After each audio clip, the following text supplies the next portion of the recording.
ये मशीनें धात नहीं, ज़मीन के महाफिज बनाती हैं। यहाँ शुरू होता है ज़री डिस्क हीरो का सफ़र।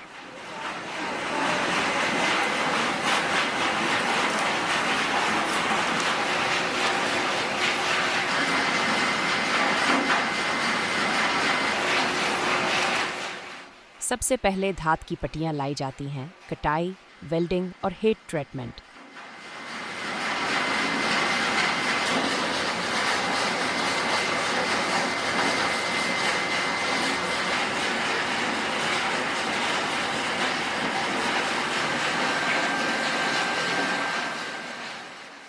हर कदम मुकम्मल दुरुस्तगी के साथ।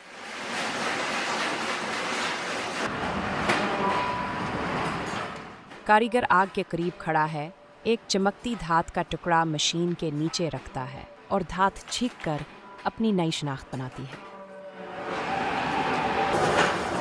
ये वही डिस्क है जो किसान के खेत में ज़मीन को नरम करेगी, बीज को जगह देगी और फसल की बुनियाद बनेगी।